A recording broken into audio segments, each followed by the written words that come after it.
primeiro reinado foi um momento na história do Brasil que está inserido dentro do período da história do Brasil denominado de Brasil Império.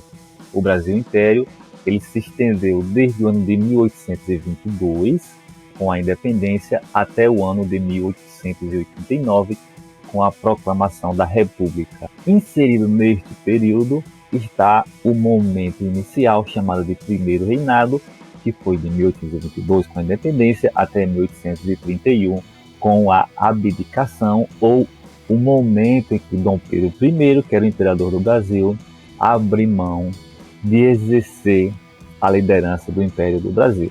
E dentro deste momento, denominado de Primeiro Reinado, dois eventos são enfatizados e caracterizados. O primeiro deles, que iremos abordar nesta aula, foi a Confederação do Equador, e o segundo foi a Guerra das Cisplatinas, dois eventos que ocorreram no Primeiro Reinado.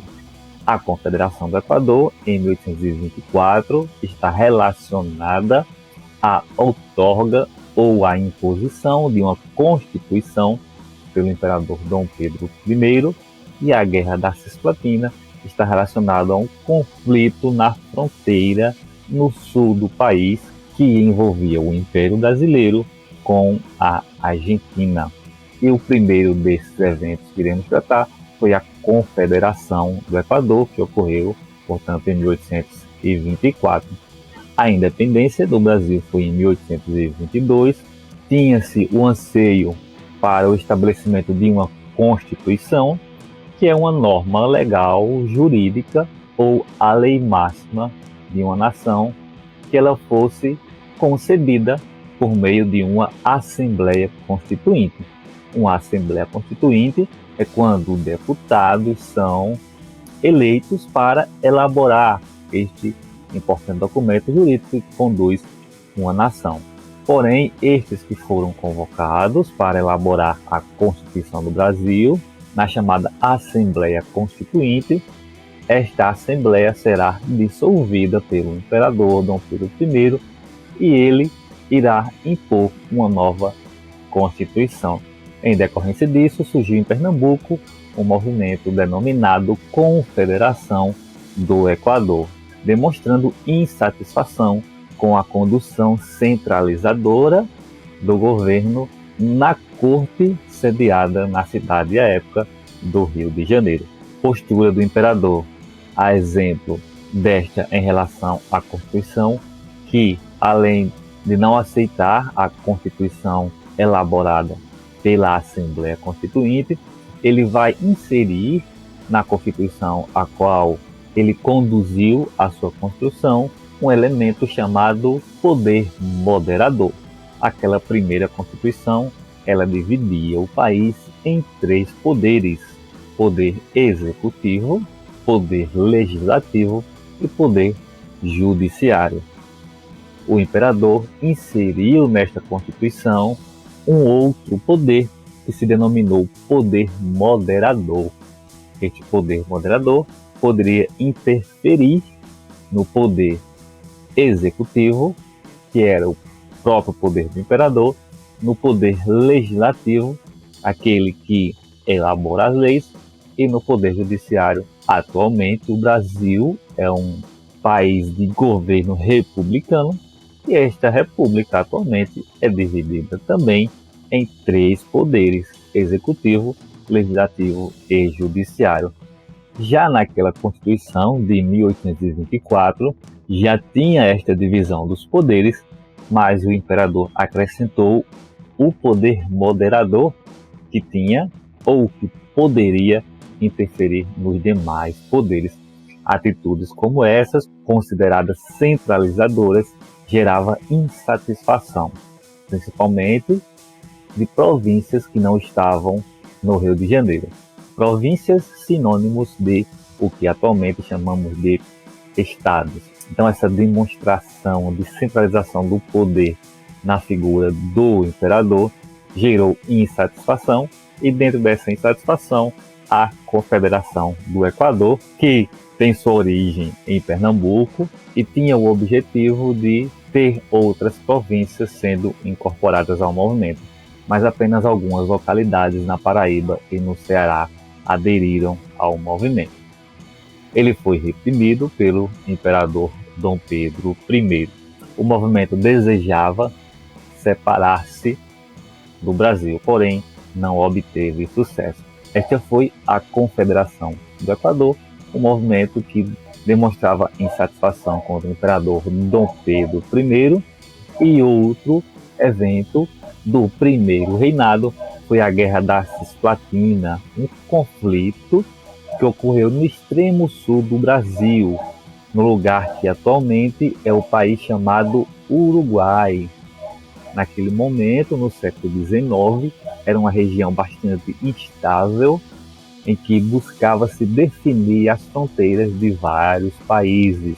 E dentro desta fronteira, ou da divisão, ou do conflito por estas fronteiras, quando o Brasil ainda era pertencente a Portugal, em 1816, o rei de Portugal anexou uma parte de um território no extremo sul e deu o nome deste lugar de Província da Cisplatina. Isso ainda quando o Brasil pertencia a Portugal. Mas poucos anos depois, em 1822, veio a independência do Brasil e aí tornou-se uma província do Império Brasileiro. Junto a esta província estava o que atualmente é a Argentina, ou à época as Províncias Unidas do Rio da Prata. Esta província da Cisplatina, insatisfeita com sua incorporação ou anexação ao Brasil e incentivada pela Argentina, vai gerar um conflito naquela região que vai desencadear na independência dela, que se tornou o que atualmente é o Uruguai. Mas naquele momento, que era uma província do Império Brasileiro, o imperador, na tentativa de manter a província submetida ao Império Brasileiro, envia tropas para conter aquele movimento separatista. Porém, apesar da duração destes 3 anos de conflito, o Império Brasileiro não obteve o sucesso e houve a separação daquela província, tornando-se o que atualmente é o Uruguai, não pertencendo ao final nem ao Brasil, nem à Argentina também, que desejava ter aquela região como a sua ou uma de suas possessões. E o final deste conflito foi intermediado pela Inglaterra.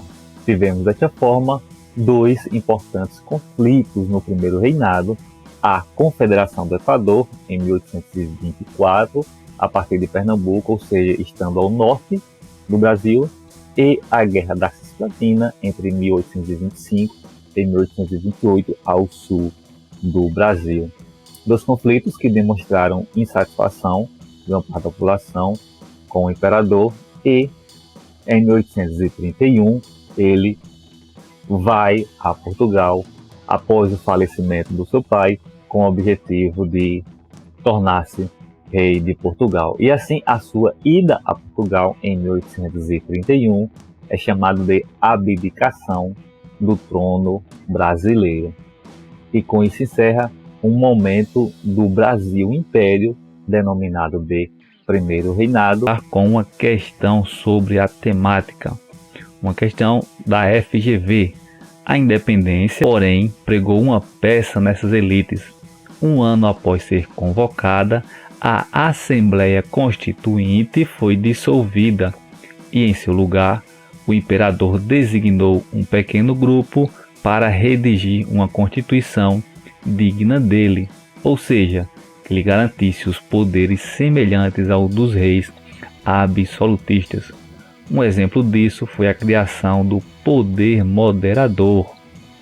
Este poder, ou seja, o poder moderador, a questão assim, trata-se das características do que seria ou do que foi este poder moderador da Constituição do Império de 1824, que foi inicialmente convocada por meio de uma Assembleia Constituinte, Porém, o imperador dissolveu esta assembleia e nomeou ou designou algumas pessoas apenas para elaborar esta Constituição, e ela foi outorgada pelo imperador em 1824.